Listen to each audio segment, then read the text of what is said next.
The Lego Star Wars Holiday Special is a lot of silly fun. Today I'm reviewing the Lego Star Wars Holiday Special, which starts streaming on Disney Plus November 17th. And I brought a guest, Han Solo. Welcome, Han Solo. I've had that cardboard cutout for like 30 years. My husband, my then boyfriend, gifted me this Han Solo so I can look at it every day. It gets a little jealous sometimes, but that's okay. So anyway, we have the Lego Star Wars Holiday Special, and it carries the holiday special term, which sometimes can be a negative thing. If most of you remember the 1978 Star Wars Holiday Special, it was very corny. I was very young at the time, and I even thought it was corny back then. So when it starts out, you're thinking, oh no, it's gonna go that way. But luckily I can report after a few cheesy minutes, it gets really good, it gets really funny, and we can revisit all our old favorite characters, old, new, from the prequel, the last trilogy. So it's a lot of fun, and even more fun if you're a Star Wars fan, because you'll get a lot of the jokes. So the crew of the Millennium Falcon are celebrating Life Day. Now that's the Wookiee holiday that was established in the 1978 TV special. So they're gonna start decorating and planning the party, and guess who's in charge? Poe Dameron. And he's in a Christmas sweater. So there's a few ugly Christmas sweaters, well, they're not ugly, but Christmas sweaters throughout this 45-minute special. And meanwhile, Rey is training Finn as a Jedi. So we finally get our wish, although in Lego form. Finn will become a Jedi, we think, but he's not very masterful right now. And he's going through very similar training like Luke on the Millennium Falcon with Obi-Wan Kenobi in New Hope, and it's a disaster. He has no patience, he's very whiny, and Rey is getting frustrated that she thinks she's not a good teacher. She's not a good Jedi Master. And so she starts to feel, this existential need to go out and into an adventure to find out, like, what do I need? Am I a bad teacher? Blah, blah, blah, blah. So she's off on her mission while the rest are going to stay behind and plan this shindig that's going to happen in the Millennium Falcon. And they're inviting Chewie's family because it is a Wookiee holiday. So the Wookiee family will be arriving. Chewie's right, you can't leave. So off goes Rey in an X-Wing fighter, which we've never seen her fly before, but it's animation, anything goes. And she takes BB-8 with her. They fly to a Jedi temple, and there they find a mysterious object which somehow opens portals. You know where this is going. So she's going to visit all these apprentice and Jedi Master scenes from the Star Wars universe, which, of course, we bring in all the classic characters from all the past movies. So we will see Obi-Wan Kenobi in various stages, Anakin Skywalker, Darth Vader, a shirtless Kylo Ren. You think maybe you could put a shirt on?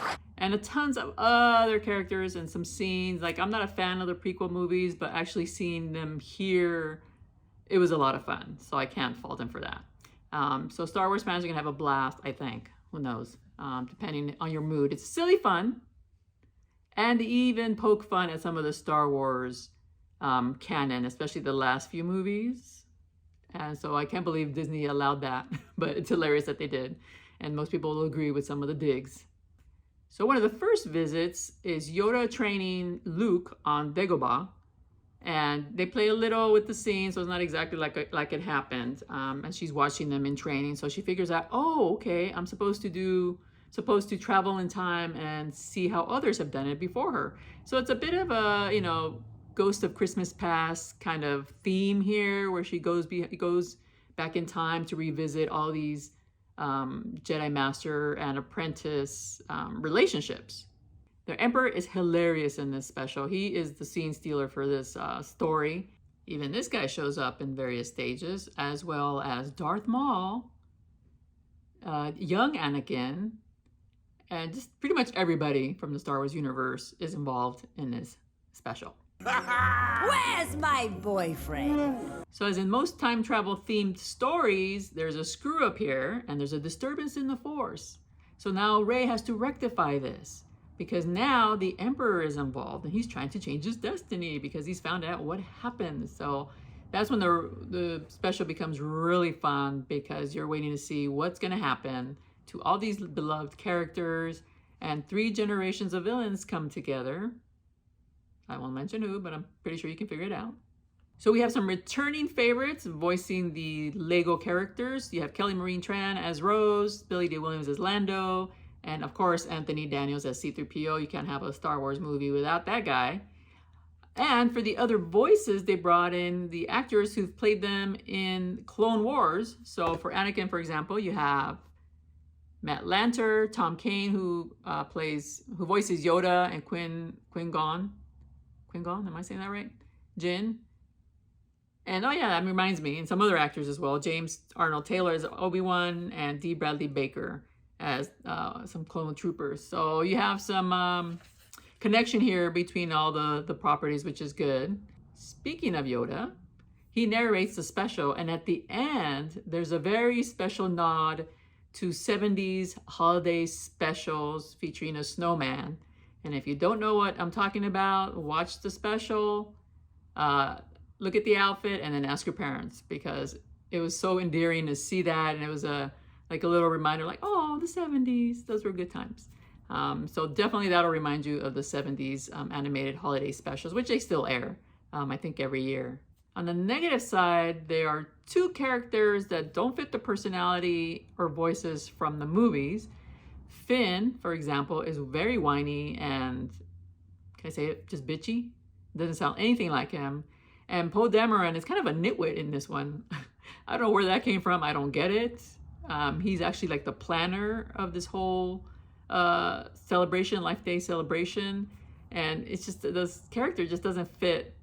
The Lego character doesn't fit what we're used to seeing. So that was a little odd. Rey's voice tends to be a little annoying. I'm not sure why. I don't know. I think the accent is really strong. I don't think it was that strong in the movies, but they try to imitate her. So I think that's where they went wrong. But, you know, you get used to it. So Lego Star Wars Holiday Special is a lot of silly fun once you get past the 7 minutes. In the beginning, like I mentioned, it's a little too silly, and you can't take seriously. And then when Rey starts traveling into the different portals, that's when it gets really fun, especially when you have the Emperor and Darth Vader trying to change the destiny. You'll have a lot of fun watching them recreate these famous scenes in Lego format. And in Lego fashion, a lot of it is irreverent. There's a lot of digs at the Star Wars universe, especially the last trilogy. So you'll recognize a lot of those, and you might agree with them. But it's a lot of fun that they poke fun at some of the choices in the trilogy that polarized a lot of Star Wars fans. So go catch it on Disney Plus starting November 17.